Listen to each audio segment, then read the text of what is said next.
하나님의 말씀은 고린도전서 4장 1절에서 5절 말씀입니다.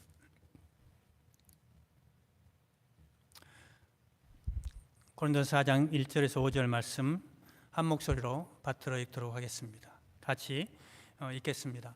사람은 이와 같이 우리를 그리스도의 일꾼이요 하나님의 비밀을 맡은 관리인으로 보아야 합니다. 이런 경우에 관리인에게 요구하는 것은 신실성입니다. 내가 여러분에게 심판을 받든지 세상 법정에서 심판을 받든지 나에게는 조금도 문제가 되지 않습니다. 그뿐만 아니라 나도 나 자신을 심판하지 않습니다. 나는 양심에 거리끼는 것이 없습니다. 그러나 이런 일로 내가 의롭게 된 것은 아닙니다. 나를 심판하시는 분은 주님이십니다. 그러므로 여러분은 주님께서 오실 때까지는 아무것도 미리 심판하지 마십시오. 주님께서는 어둠 속에 감추인 것들을 환히 나타내시며 마음속의 생각을 드러내실 것입니다. 그때 사람마다 하나님으로부터 칭찬을 받을 것입니다. 아멘. 여러분 옆에 분들에게 한번 주위 양옆으로 또 뒤에 있는 분들에게 한번 해보시겠어요? 당신은 하나님의 존귀한 자녀입니다. 한번 해보시죠. 당신은 하나님의 사람입니다. 한번 해보시죠.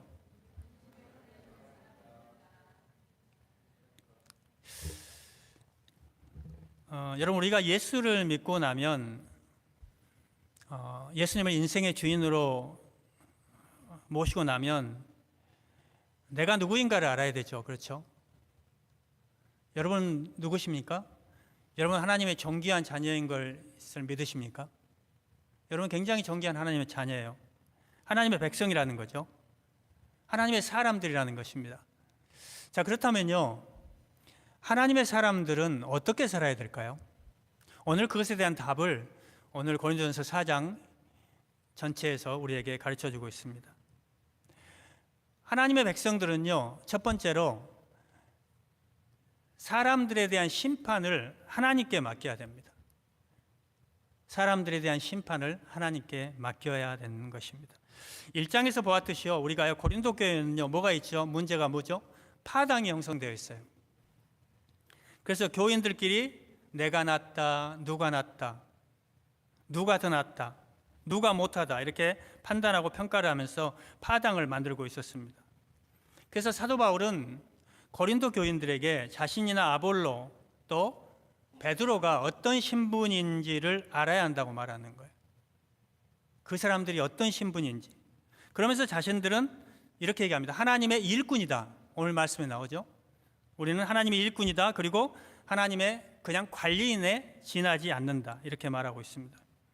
그런데 여기에서 일꾼이라는 단어는요, 원어적으로 보면은 이게 어떤 뜻이 있냐면 배의 밑바닥에서 노를 젓는 노예를 뜻합니다. 지금은 여러분 배 안에 뭐 엔진이 있잖아요. 그러니까 뭐 이렇게 가게 되지만 옛날에는 배가 어떻게 갔죠? 노를 저어야 가잖아요.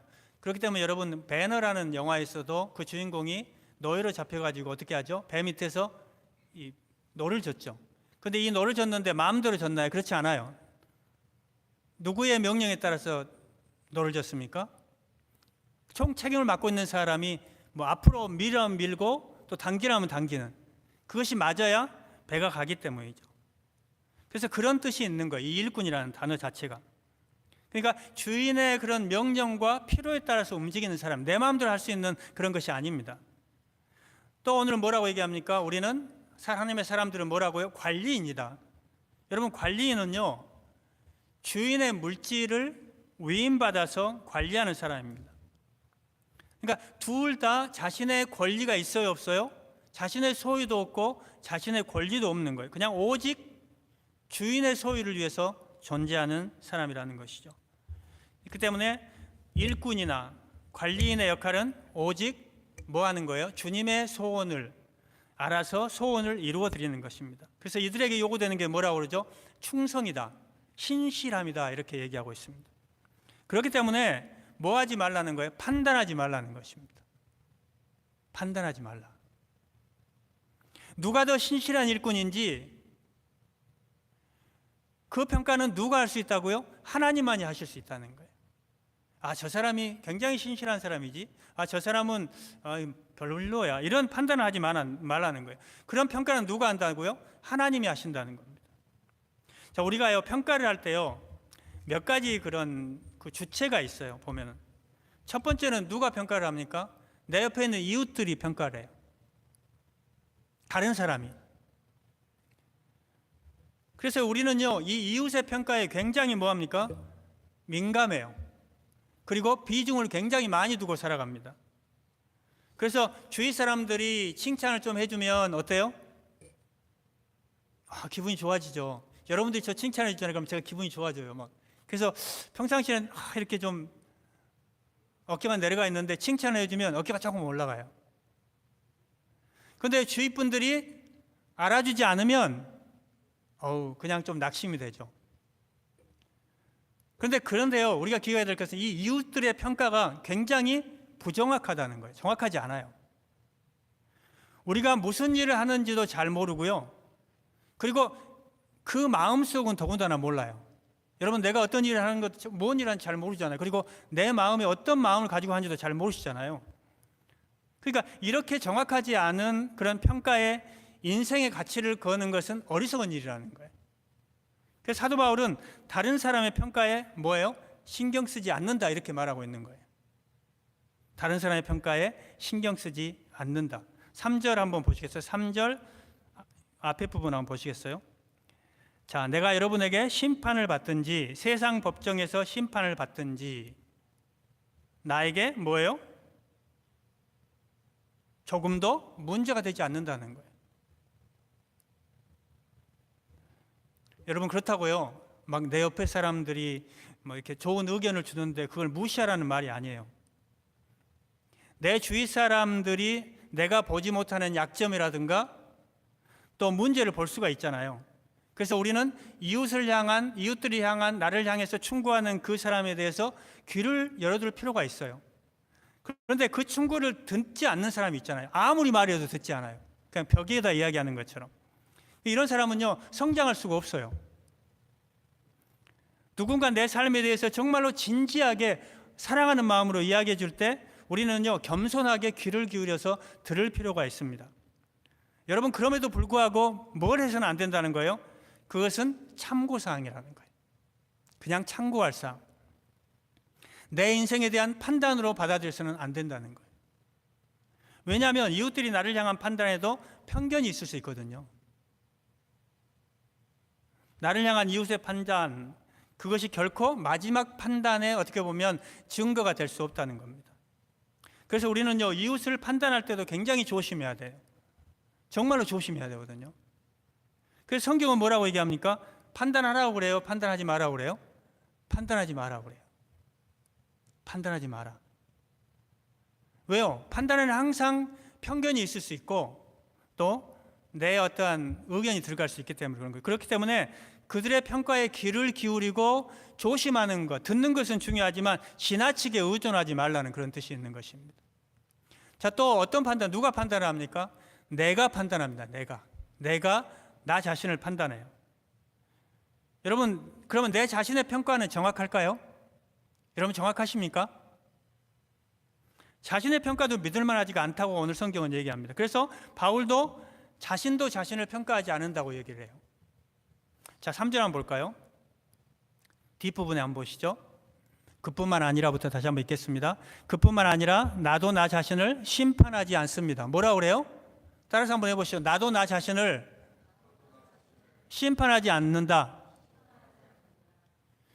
이건요, 자기 인생에 대한 판단을 그럼 미루겠다는 뜻이 아니에요. 판단이 필요한데 나의 관점에서만 본 나에 대한 판단, 그것은 적합하지 않다는 말이에요. 왜 그렇습니까? 자기 판단의 기준을 가지고 자기 스스로를 평가한다? 이건 굉장히 웃긴 거예요. 두 가지가 빠질 수 있거든요. 첫 번째는 뭡니까? 자기를 너무 낮게 평가해요. 지나치게 자기 비판을 합니다. 엄격한다는 면에서는 굉장히 좋은데요. 그런데 그런 장점은 갖고 있지만 지나친 자기 비판을 하면 굉장히 문제가 생길 수 있어요. 자아 비판. 또 하나의 또 다른 면이 뭐냐면 자신을 너무 높게 평가합니다. 여러분, 어떤 사람은요, 아내와 자녀들은 높게 평가를 하지 않아요. 그런데 자신이 무척 괜찮은 남편이고 또 아버지라고 그렇게 믿어요. 어떤 아내는요, 남들이 보기에 남편이 훨씬 나은데 자신은 손해보면서 산다고 느껴요. 교만이죠. 어떤 사람은요, 이런 사람은요, 거짓된 자기 모습을 보고 산다는 거죠. 실제 자기라고 착각을 하는 거예요. 자기가 굉장히 괜찮은 사람이라고 생각하면서 살아갑니다. 어떻게 보면 나르시스적인 인간상이죠. 나르시시즘, 자기 도취, 자신의 외모, 능력에 지나치게 자기 자신이 뛰어나다고 믿는 행동을 말하는 것이죠. 심리학에서는 이것을 어떻게 보면 인격적인 장애 증상으로 보거든요.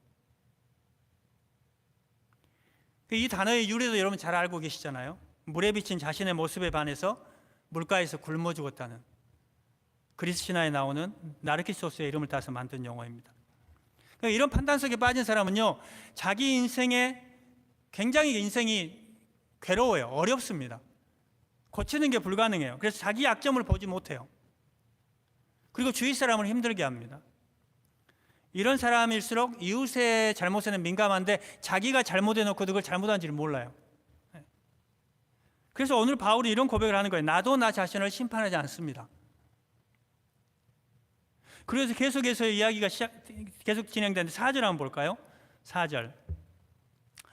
나는 양심에 거리끼는 것이 없습니다. 그러나 이런 일로 내가 의롭게 된 것은 아닙니다. 혹시 오해가 될까 봐 바울이 말을 덧붙이는 거예요. 내가 나 자신을 판단하지 않는 이유가 내가 양심에 거리끼는 것이 있어서 그런 게 아니라는 거예요. 마음에 거리끼는 것이 없지만 꼭 잘하고 있다는 증거는 아니라는 거예요. 하나님께서 우리에게 선한 양심을 주셨지만 그 양심이 바른 게 아니라는 겁니다. 우리가 양심에 거리끼는 것이 없다고 해서 하나님 앞에 올바르게 살고 있다고 자신할 수가 없다는 겁니다. 그렇죠. 내 인생의 판단에 있어서 자기 자신의 관점에서만 나를 판단하는 것은 매우 위험하다고 성경은 이야기하고 있습니다. 자, 그러면 누구의 판단에 맡겨야 된다고요? 하나님께요. 우리를 완전히 정확하게 판단할 수 있는 분은 오직 하나님 한 분이시라는 겁니다. 4절 한번 다시 한번 보겠습니다. 나는 양심에 거리끼는 것이 없습니다. 그러나 이런 일로 내가 의롭게 된 것은 아닙니다. 나를 심판하시는 분은 주님이십니다. 굉장히 중요한 말씀이죠. 우리를 심판하시는 분이 누구라고요? 누가 내 이웃을 판단해야 된다고요? 누가 우리를 판단해야 된다고요? 주님만이 하실 수 있다는 거예요. 내 삶의 구주가 되시는 그분, 나를 창조하신 그분, 온 인류의 주인이 되시는 그분, 나를 죽을 때까지 섭리하시는 그분, 그분이야말로 가장 완벽하게 그리고 가장 정확하게 그리고 가장 공정하게 판단하실 주님인 것을 여러분 믿으시기 바랍니다. 여러분 옆에 사람에게 한번 해보시겠어요? 하나님이 당신의 수고를 아실 것입니다. 하나님이 당신의 수고를 아실 것입니다. 여러분, 하나님 여러분들 수고를 아세요. 주님의 때에 그분의 방법으로 그분이 친히 여러분과 저를 판단하실 것입니다. 자, 그래서 5절 한번 읽어보겠습니다. 그러므로 여러분은 주님께서 오실 때까지는 아무것도 미리 심판하지 마십시오. 주님께서는 어둠 속에 감추인 것들을 환히 나타내시며 마음속의 생각을 드러내실 것입니다. 그때 사람마다 하나님으로부터 칭찬을 받을 것입니다. 아멘. 얼마나 위로가 됩니까? 무슨 말이에요? 주님께서 우리를 만나 주실 때 우리의 그 숨겨진 행동, 그리고 우리의 수고, 우리의 그 노력, 땀, 그 모든 숨겨진 동기까지도 다 아신다는 거예요. 그렇기 때문에 우리는 주님이 오셔서 심판하실 때까지 자신도 이웃도 판단해서는 안 된다는 거예요. 자신이나 이웃의 평가는요, 어차피 어떻게 정확할 수가 없어요. 맞을 수가 없어요. 그분이 오셔서 우리가 주님 앞에서 신실하기 위해서 바쳤던 그런 숨은 희생과 노력, 결과, 기도를 다 기억하시고 인정해 주실 것입니다. 상으로 갚아주실 것입니다. 예수님 위해 살다가 남에게 오해받았던 일들, 그로 인해서 상처받은 마음을 위로하여 주시고, 결과가 안 좋았더라도 동기가 순수했다면 결과에 상관없이 상급으로 갚아주실 것입니다. 왜요? 우리의 마음속에 깊은 동기를 아시기 때문에 그렇다는 것이죠. 그래서 오늘 우리가요, 하루하루 살아가면서 주님 만날 날을 기대하는 거잖아요. 주님이 오실 그날을 기다리는 거잖아요. 그럼 우리는요, 이웃에 대한 최종 판단을 하면 안 된다는 거예요. 자신의 마음도 모르는데 어떻게 남의 마음을 알겠어요? 그렇다고요, 여러분, 그럼 목사님 어떤 판단도 하지 말라는 겁니까? 그런 건 아니죠. 어떤 판단도 하지 말라는 의미가 아니라요, 모든 그냥 판단을 정지하라는 것입니다. 최종 판단, 최종적으로 딱 결론을 내리잖아요. 아, 저 사람은 안 돼, 저 사람은 숨은 동기가 굉장히 나빠, 딱 최종적으로 딱 점을 찍잖아요. 그냥 모든 판단을 정지하라는 것은 아니라는 것이죠. 그러면은요, 우리가 인생을 어떻게 보면 살 수도 없고요, 주의 일을 할 수가 없죠. 나름대로 저 사람은 이런저런 굉장히 좋은 사람이야, 이런 평가를 해야 일도 맡길 수 있죠. 그렇잖아요. 우리 하나님이라는데 저 사람은 그런 능력이 있어서 그분께 맡겨주면 좋을 것 같아요. 그리고 동역할 수 있죠. 다 다른 탤런트를 가지고 있으니까. 그래서 이런 것은 너무너무 저분은 잘하시고, 이런 분은 정말로 저분은 잘하셔, 그 저분의 최적자야, 이렇게 할 수 있다는 것이죠. 그런데 마지막으로 딱 점을 찍고요, 판단을 하는 거예요. 최종적인 판단을 하는 겁니다. 너무나도 우리는 쉽게 사람에 대해서 단정을 짓잖아요. 저 사람은 그런 사람이야, 가능성이 없어, 우리하고 어울릴 사람이 아니야, 저 사람은 예수 절대 믿을 사람 아니야, 이런 동기로 한 거 틀림없어. 그렇게 해서는 안 된다는 것입니다. 나름대로 판단을 하지만 틀릴 수 있다는 여지를 항상 열어놔야 돼요, 여러분. 그 열린 마음을 갖고 사람들을 대해야 된다는 것이죠. 그러기 위해서는 판단을 하되, 여러분, 가능하면요, 긍정적으로 해주시기 바랍니다. 긍정적으로, 좋게. 그리고 가능하면요, 믿어주시기 바랍니다. 저분 잘하실 거야. 여러분, 고린도서 13장 7절에 뭐라고 합니까? 사랑은 모든 것을 믿어주는 거예요. 남편을 믿어주고, 아내를 믿어주고, 자녀들을 믿어주고, 또 교회 동역자들 함께 있는 식구들을 믿어주는 겁니다. 그리고 부정적인 판단을 우리가요, 내리는 걸 가능하면 안 해야 돼요. 우리는요, 어떤 사람이 잘못하잖아요. 조금 잘못할 수 있잖아요. 그러면 그에 대해서 굉장히 부정적이고 왜곡된 정보를 막 흘립니다. 뒤에서 흘려가지고 손해를 보게 하고 일어나지를 못하게 해요. 그러면 안 된다는 거죠. 심판은요, 누구에게 맡기라고요? 하나님에게 맡기라고 지금 성경은, 하나님의 말씀은 우리를 권면하고 있는 것입니다. 로마서 12장 19절 한번 볼까요? 로마서 12장 19절 읽어보겠습니다. 사랑하는 여러분, 여러분은 스스로 원수를 갚지 말고 그 일은 하나님의 진노하심에 맡기십시오. 성경에도 기록하기를 원수를 갚는 것은 내가 할 일이니 내가 갚겠다고 주님께서 말씀하신다 하였습니다. 예수님께서는요, 원수도 사랑하라고 하셨잖아요. 잘못된 사람이고 못된 사람이라 할지라도 최종 심판은 누구한테 맡기라고요? 하나님께 맡기라는 거예요. 그리고 배고프다 하면 먹을 것도 주라고 그래요. 춥다면 입을 것을 주라고 얘기합니다. 자, 한번 볼까요? 20절, 로마 12장 20절도 한번 보겠습니다. 내 원수가 줄이거든 먹을 것을 주고 그가 목말라 하거든 마실 것을 주어라. 그렇게 하는 것은 내가 그의 머리 위에다가 숯불을 쌓는 셈이 될 것이다 하였습니다.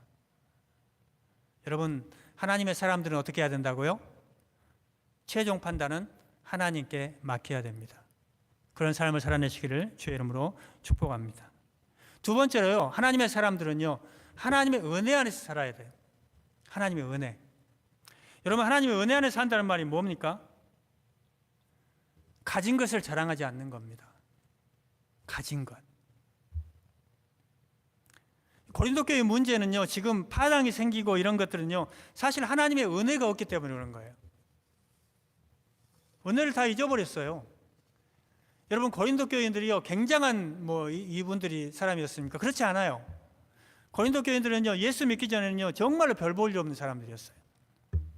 자, 고린도전서 1장 26절 한번 보겠습니다. 읽겠습니다. 형제자매 여러분, 여러분이 부르심을 받을 때 그 처지가 어떠했는지 생각하여 보십시오. 육신의 기준으로 보아서 지혜 있는 사람이 많지 않고 권력 있는 사람이 많지 않고 가문이 훌륭한 사람이 많지 않았습니다. 여러분, 지금 고린도 교회 교인들이 예수 믿기 전의 형편이에요. 그런데 이분들이 예수를 믿고 나서 예수님을 인생의 주인으로, 내 인생의 주인으로 모시고 나서 이 고린도 교인들의 삶이 편한 것 같아요. 그래서요, 하나님의 그런 은혜도 체험하고 성령의 은사도 체험하고 교회를 통해서 예수 믿고 그런 체험들 하면서 자녀들도 잘 되고 사업도 잘 되고 풍요로운 삶을 살았던 것 같아요. 그런데 뭐 한 거예요? 은혜를 잊어버린 거예요. 그러한 모든 것들이 내가 원래부터 가졌던 것이 아니라 하나님께서 주신 것이라는 걸 잃어버리고 산 것이죠. 은혜가 은혜인 것을 잃어버린 고린도 교인들 향해서 바울이 그래서 한탄을 하고 있습니다. 한번 7절 보시겠어요? 7절 한번 읽어보겠습니다. 누가 그대를 별다르게 보아줍니까? 그대가 가지고 있는 것 가운데 받아서 가지지 않은 것이 무엇이 있습니까? 모두가 받은 것이라면 왜 받지 않은 것처럼 자랑합니까? 지금 고린도 교인들이 처음부터 가졌던 것이 아니라 지금 누리고 있는 것들이 누가 준 거라고요? 하나님이 주신 거라는 거예요. 하나님께서 모든 걸 주셨는데 자신이 잘나서 된 것처럼 자랑하고 누가 낫다 막 평가하고 이런 거예요. 왜 그렇게 살고 있느냐 이런 뜻이에요. 당신들이 가지고 있는 것이 다 처음 내가 당신들에게 복음 전했을 때는 정말로 보잘것 없었는데 여러분들이 하나님의 은혜로 지금까지 이렇게 되었는데 뭘 그걸 자랑하고 있습니까? 여러분 좀 정신 좀 차리십시오. 이렇게 지금 이야기하고 있는 거예요. 사도 바울은 너무 안타까워서. 자신이 소유한 것이 하나님의 은혜인 것을 잊어버리면 여러분 부정적인 결과가 나와요. 우리의 삶 가운데. 첫째는 뭐가 나옵니까? 교만이죠. 하나님은 선물로 주신 것인데 마치 나의 노력으로 다 된 것 같거든요. 또 뭐합니까? 남을 판단해요. 나는 잘하는 것 같거든요. 그런데 저 사람은 못하는 것 같거든요. 그 남을 판단하고 낮게 보죠. 쉽게 말하면.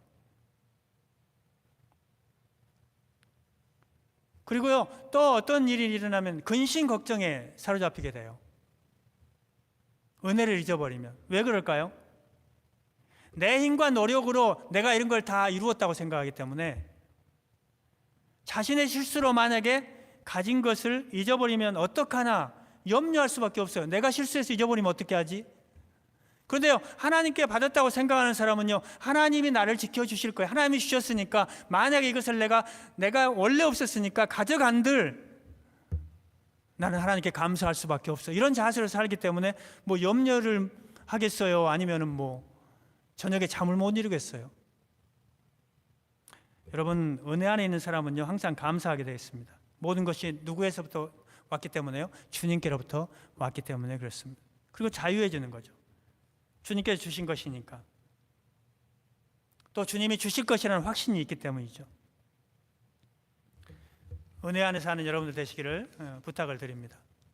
두 번째로요, 은혜 안에 사는다는 뜻은요, 여러분 자랑을 하는데 고난을 자랑합니다. 예수님의 흔적, 내 삶에 예수님의 흔적들을 자랑해요. 쉽게 말하면.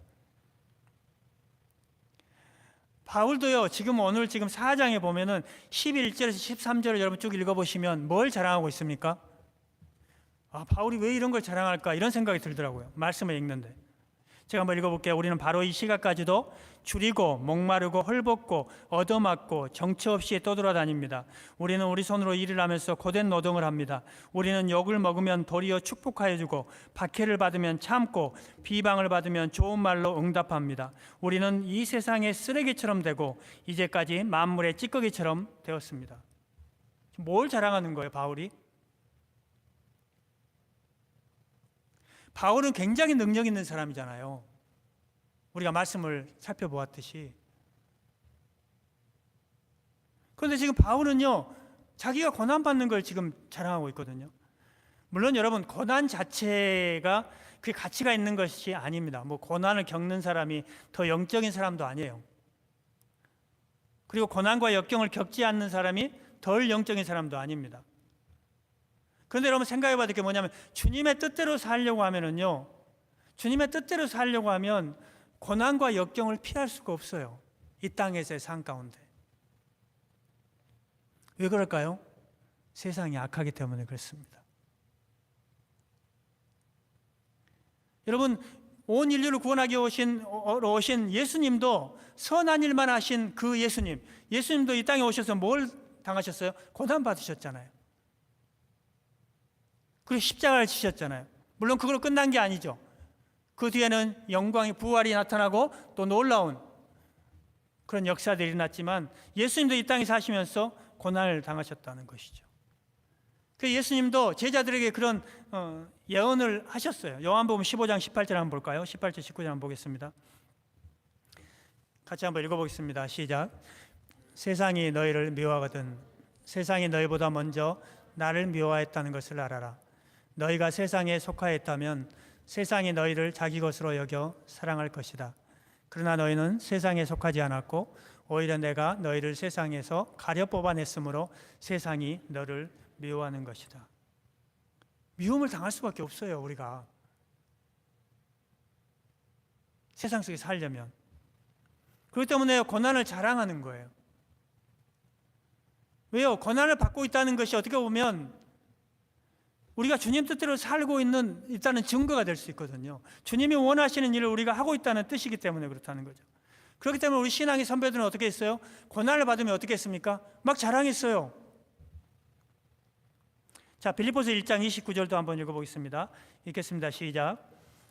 하나님께서는 여러분에게 그리스도를 위한 특권, 즉 그리스도를 믿는 것뿐만 아니라 또한 그리스도를 위하여 고난을 받는 특권도 주셨습니다.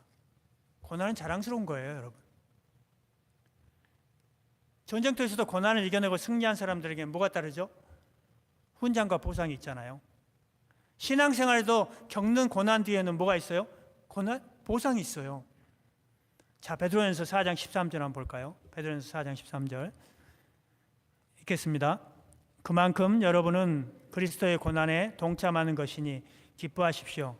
그러면 그의 영광이 나타날 때 여러분은 또한 기뻐 뛰며 즐거워하게 될 것입니다. 그런데 고린도 교인들은 지금 어떻게 살고 있는 거예요? 자기 은사와 자기가 가진 것을 자랑했어요. 고난을 자랑하지 않아요. 영적으로 어리기 때문에 그런 거예요. 저는 우리 교회가요, 고린도 교인들처럼 뭐 방언의 은사, 방언 통역의 은사, 예언의 은사, 병을 고치는 신유 은사, 귀신을 쫓는 은사, 물론 이런 은사가 있었으면 좋겠어요. 그런데요, 그런 은사보다도 고난의 흔적, 예수를 믿는 것 때문에 나타나는 삶의 흔적, 사도 바울이 갈라디아서 6장 17절에서 말했던 것처럼 예수의 그 흔적이 있는 성도들이 되기를 바랍니다. 여러분, 전혀 아쉬울 것도 없고요, 남에게 싫은 소리를 들을 필요가 없는 사람들이 교회의 일꾼으로 자원하자. 여러분 그렇잖아요. 여러분 그러시잖아요. 다 아쉬울 거 없잖아요. 그런데 교회의 일꾼이 되잖아요. 그리고 안 믿는 영혼들을 구원하기 위해서 노력하다가 오해도 받잖아요. 뭐 또 집을 개방해서 음식을 대접하면서도 이상한 소리 듣고 싫은 소리도 듣잖아요. 내가 잘못한 것이 없는데도 먼저 찾아가서 용서를 빌잖아요. 금전적으로 손해를 보기도 하지 않습니까? 여러분, 이런 것들이요, 고난의 흔적이에요. 주를 위해 살다가 희생까지도 치를 것을 마다 않는 이런 모습들이 너무 여러분 저의 눈에는 아름답게 보이거든요. 제가 보기에도 아름다운데 여러분 하나님이 보시기에는 어떻겠어요? 얼마나 예쁘게 보이겠어요? 자, 마태복음 5장 10절 한번 읽겠습니다. 5장 10절에서 12절까지 읽겠습니다. 시작. 의를 위하여 복이 있나니 천국이 그들의 것임이라. 나로 말미암아 너희를 욕하고 박해하고 거짓으로 너희를 거슬려 모든 악한 말을 할 때에는 너희에게 복이 있나니 기뻐하고 즐거워하라. 하늘에서 너희의 상이 큼이라. 너희 전에 있던 선지자들도 이같이 박해하였느니라. 여러분, 하나님에게 보일 고난의 흔적이 있으십니까? 예수 믿기 때문에 혹은 주님을 섬기기 때문에 겪은 역경이나 고난이 있습니까?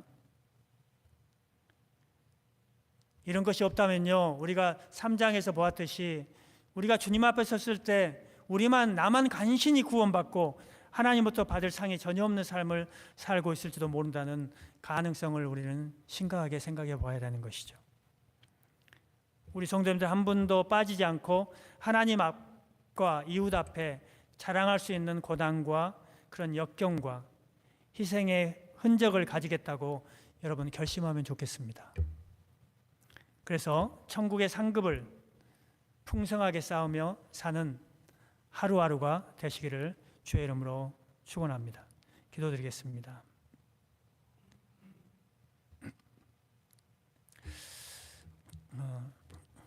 오늘 함께 결단하며 기도할 때 하나님, 다른 사람들을 많이 판단하면서 살았습니다. 남을 판단하지 않게 주님 도와주시옵소서. 하나님, 교만하지 않게 하시고 하나님의 은혜 가운데 모든 것이 주님의 은혜 가운데 주님 때문에 내 삶에 누리는 풍성함임을 고백하는 그러한 시간이 되었으면 좋겠습니다. 혹시 남을 판단하는 것이 있다면 주님 앞에 회개하고요. 하나님, 내가 앞으로는 정말로 하나님만 바라보며 살겠습니다. 그리고 또한 하나님은 우리의 수고를 아십니다. 우리의 숨겨진 그러한 눈물과 노력과 그런 동기들을 아십니다. 모든 것이 주님의 은혜임을 기억하면서 모든 것이 하나님의 선물임을 고백하면서 하나님 앞에 결단하면서 함께 통성으로 기도하는 시간 갖도록 하겠습니다. 기도하겠습니다. 하나님 아버지, 남을 판단하는 삶을 살았다면 하나님 아버지, 남을 향해서 판단하지 않게 하여 주시옵소서. 모든 것을 하나님께 맡기고 하나님의 산에 달려있음을 고백하게 하여 주시옵소서. 하나님의 사람들은 하나님 아버지, 하나님께 모든 것을 맡기고 하나님이 모든 것이 하나님의 은혜임을 고백하면서 사는 저희들이 되기를 소원합니다. 모든 것이 하나님의 선물입니다. 하나님 아버지, 내가 소유한 것도 하나님의 선물이고 내가 하나님의 자녀가 된 것도 하나님의 선물입니다. 나의 삶에 예수님의 흔적이 있게 하여 주시옵소서. 하나님 아버지, 주님 뜻대로 살다가 하나님 만나는 고난을 자랑하게 하여 주시옵시고, 하나님 아버지, 우리가 주의 자녀로서 살아갈 때 이 세상에서 하나님 아버지 살아갈 때 주의 흔적이, 주님의 흔적이 우리의 삶 가운데 남게 하여 주시고, 하나님, 우리 사랑하는 성도님들이 그렇게 살아갈 때 하나님 아버지 하늘의 상급이 쌓일 수 있도록 주님께서 역사하여 주시옵소서. 한 주 동안 또 주의 자녀로서 세상 속에서 빛과 소금처럼 살아갈 때 하나님 아버지 주님의 놀라우신 역사하심을 맛보게 하시고, 다음 주에 만나서 함께 교제하고 하나님 식사의 교제를 나눌 때, 또한 함께 교회에서 교제를 나눌 때 간증이 넘쳐나는 그런 놀라운 역사들이 있게 하여 주시옵소서. 하나님이 우리의 수고를 아신다는 것을 기억하게 하여 주시옵시고, 우리의 숨겨진 마음과 숨겨진 그런 동기도 아신다는 것을 기억하게 하여 주시옵시고, 하나님 앞에 순수함으로 하나님의 자녀로서 하나님 아버지 날마다 구원에 감사하고 내게 베풀어 주신 그 모든 은혜에 감사하고 내가 가지고 있는 것에 감사하고 하나님 앞에 주님 모든 것을 주신 그 하나님의 은혜를 생각하면서 하루하루를 기쁨으로, 하루하루를 감사함으로 하루를 살아갈 수 있는 저희들 되도록 주님께서 은혜를 더하여 주시옵소서. 예수님 이름으로 기도합니다.